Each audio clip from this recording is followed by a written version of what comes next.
பள்ளிக்கூடங்கள், கல்லூரிகள் அல்லது வேலை செய்யக்கூடிய இடங்கள், அலுவல்கள் இதில் இருக்கக்கூடிய மக்கள் அவருடைய தொழுகை நேரங்களை அமைத்து கொள்வது, சில சமயங்களில் ஜமாத்தை அவர்கள் விட வேண்டிய சூழல் வருகிறது, சில நேரத்தில் தொழுகையே விட வேண்டிய சூழல் வருகிறது. முதலாவது, நமக்கு ஒரு அடிப்படை இருக்கிறது, அனைத்தை காட்டிலும் தொழுகை தான் முக்கியமானது என்கிற அடிப்படை. ஏன்னா தொழுகையுடைய முக்கியத்துவம் நம்முடைய எல்லா அமல்கள், நம்முடைய காரியங்கள் எல்லாத்தையும் விட உயர்ந்தது. இதை நாம் மனதில் ஆழமாக உறுதியாக நிறுத்தி கொண்டு தான் இதற்கான விடையை தேடும். அப்போ மிக முக்கியமான ஒன்றை நாம் விட்டுக் கொடுப்போமா அப்படி ஒரு கேள்வி எழுப்பி பாருங்க. இல்லையே, விட்டுக் கொடுக்க மாட்டோமே அப்படின்ற தொழுகை விட்டுக் கொடுக்கக்கூடாது. என்றால் எல்லாம் மிக முக்கியமானதை விட முக்கியமானது தொழுகை. அப்போ இதை விட்டுக் கொடுக்கக்கூடாது அப்படிங்கிற முடிவும் தெளிவும் தீர்மானமும் நீயத்தும் ஒரு முஸ்லீமுக்கு இருக்கு.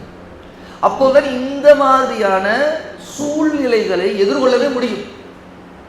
இல்லை என்றால் நாம் விட்டுக் கொடுக்கவும் பிறகு விட்டு விடவுமே தயாராக.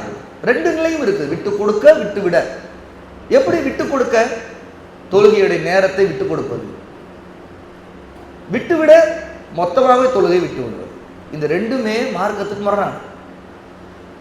தொழுகை நேரம் வந்து விட்டால் நாம் அந்த கடமை நிறைவேற்றுவது என்பதிலே முதல்ல தெளிவடைந்து விட்டால் அதற்கான சூழ்நிலையை நாம் உருவாக்கவும் அல்லது சூழ்நிலைக்கு நாம் போகவும் முயற்சி செய்ய வேண்டும். ஒன்று நாம் இருக்கிற இடத்தில் உருவாக்க பார்க்கணும், அல்லது நாம் அந்த சூழ்நிலை இருக்கக்கூடிய இடத்திற்கு போக வேண்டும்.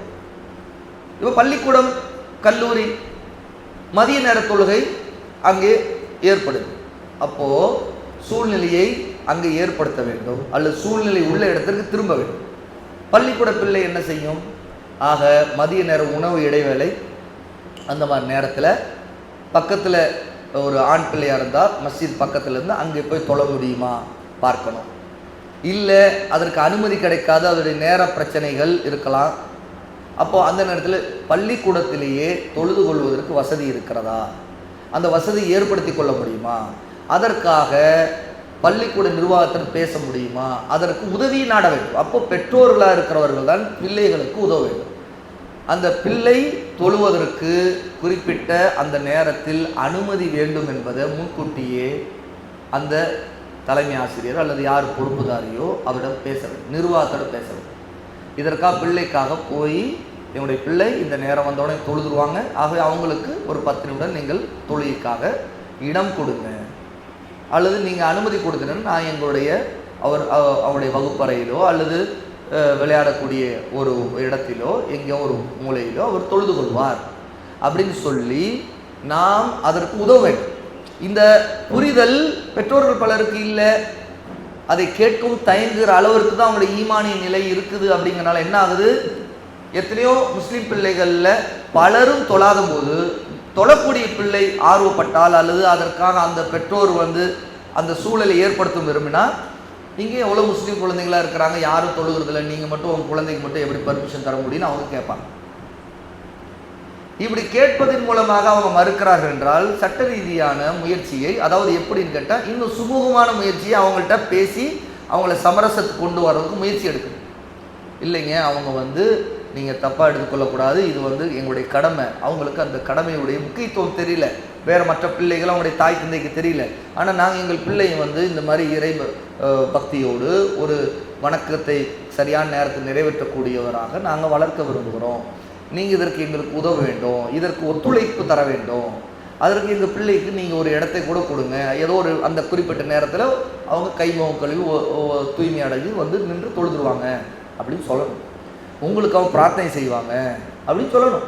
அவங்களுடைய உள்ளத்தில் இஸ்லாமை பற்றியும் தொழுகையின் அகமியத்தை பற்றியும் 2 வார்த்தைகளை, இஸ்லாமுடைய 2வது மிக முக்கியமான தூண் இதுதான், இதை ஒருவர் முழுக்க விட்டு விட்டால் ஒரு முஸ்லீமான வாழ்க்கையை வாழ முடியாது, இறை நினைவிட்டு இல்லாத வாழ்க்கையாக போயிடும் அப்படின்னு சொல்லி அந்த குறிப்பிட்ட நிர்வாகத்தில் இருக்கக்கூடிய யார் அனுமதி தர வேண்டிய அதிகாரத்தோடு இருக்கிறாங்க அவங்கள்ட்ட பேசணும், கன்வின்ஸ் பண்ணணும், அதுக்கு முயற்சி செய்யணும். அதில் அவங்களுடைய நிலைப்பாடை மாற்றாமலே இருந்தால் 2 நிலைதான் நமக்கு இருக்குது. முதல் நிலை, நாம் அந்த நிர்வாகத்தை குறித்து அவர்களிடம் மேல் அதிகாரியிடம் இந்த மாதிரி எங்களுக்கு ஒரு அனுமதி வேண்டும், நிர்வாகத்திடம் நீங்கள் எங்களுக்காக பேசும் ஷஃபாஅத், பரிந்துரை கேட்க முடிந்து அந்த பரிந்துரைமாக அதை தீர்க்க முடியும் என்றால் தீர்க்கணும். இது முதல் நிலை.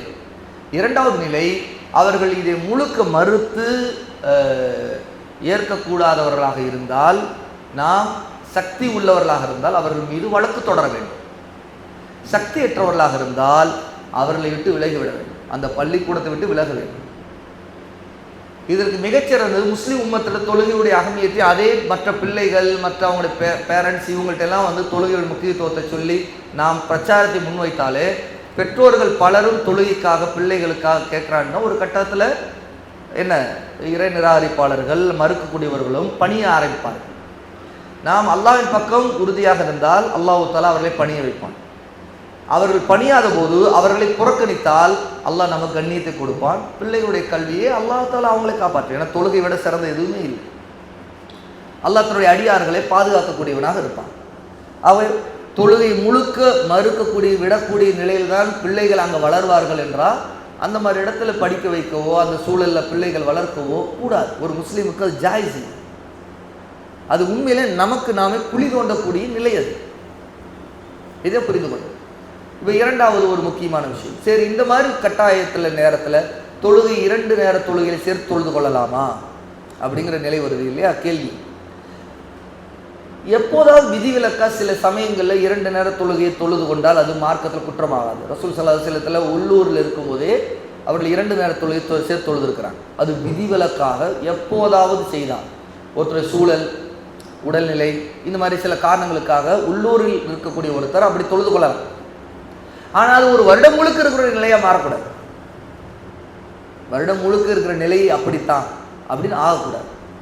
அப்போ தொழுகை நேரத்தை மாற்றிக்கொள்கிற குற்றத்தில் வரும் அது. அப்போ நாம் எவ்வளவு தூரம் நம்மால் இதில் தொழுகை விடாமல் பேண முடியுமோ அதை பேணுவதற்கு முயற்சி செய்யணும். அப்போ 2 நேர தொழுகையை அவர்கள் சேர்த்து தொழுவது என்பது வழக்கமாக ஆகாமல் இருக்கிறதுக்கு முயற்சி பண்ணணும். ஒரு பலவீனத்தின் காரணமாக நம்மால் எதிர்கொள்ள முடியாத நெருக்கடிகள் சிக்கல்கள் வேறு பிரச்சனைகளால் இருந்தால் அல்லாஹ் மன்னித்து விடுவான். அப்படிப்பட்ட சூழலில் அந்த நிலையிலிருந்து வெளிவரதுக்கு முயற்சி செய்து கொண்டே அவர்கள் என்ன செய்ய வேண்டும், அந்த மாதிரி சூழலில் 2 நேர தொழுகையை அவர்கள் சேர்த்து தொழுது கொள்ளலாம். எப்படி என்றால் உதாரணத்துக்கு அசரையும் லுஹரையும் அல்ஹம்துலில்லாஹ் அசரையும் லுஹரையும் சேர்த்து தொழுகலாம். உதாரணத்துக்கு லுஹர் வீட்டுக்கு வந்த பிறகு தொழ வேண்டிய கட்டாயத்துக்கு ஆளானாங்கன்னா அப்போது லுஹரையும் அசரை தொழ. இது இந்த எல்லா நிலையும் தாண்டிட்டு முயற்சி பண்ணணும். முடிந்த வரைக்கும் அந்த நிலையை மாற்றுவதற்கு ஒரு நன்மைக்கு ஒரு வழியை காரணத்தை ஏற்படுத்தினால் அதை பின்பற்றக்கூடிய மற்றவர்களுக்கு அந்த நன்மை அந்த காரணம் உருவாகும், அதனுடைய கூலி அவர்களுக்கு கிடைக்கும். அப்போ இந்த மாதிரியான சில விஷயங்களை நாம் கவனத்தில் கொண்டால் இது பள்ளிக்கூடமாக இருக்கட்டும் அல்லது ஆஃபீஸாக இருக்கட்டும் எல்லாத்துக்கும் பொருந்தும். ஒரு ஆஃபீஸில் தொழுகைக்கெல்லாம் விட மாட்டோம், அதெல்லாம் நாங்கள் அனுமதி தர மாட்டோம் என்றால் அந்த இடத்துல அந்த வேலைக்கு போகணும்னு அவசியம் இல்லை. அல்லாஹ் ரிசுக் அளிக்கிறவன். நம்ம எங்கே வேணாலும் ரிசுக்கை எப்படியும் ஹலாலான ரிசுக்கை தேடிக்கொள்ளலாம்.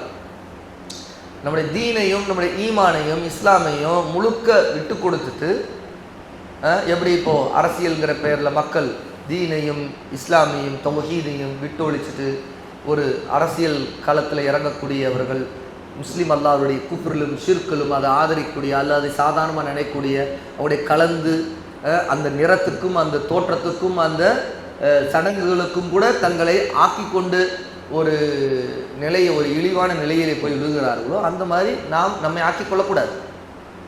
மார்க்கத்தில் சமரசம் செய்து கொள்ளக்கூடாது. அல்லாஹ்வுக்காக நம்ம நிற்க வேண்டும். அல்லாஹ் தஆலா உதவியை இறக்குவான்.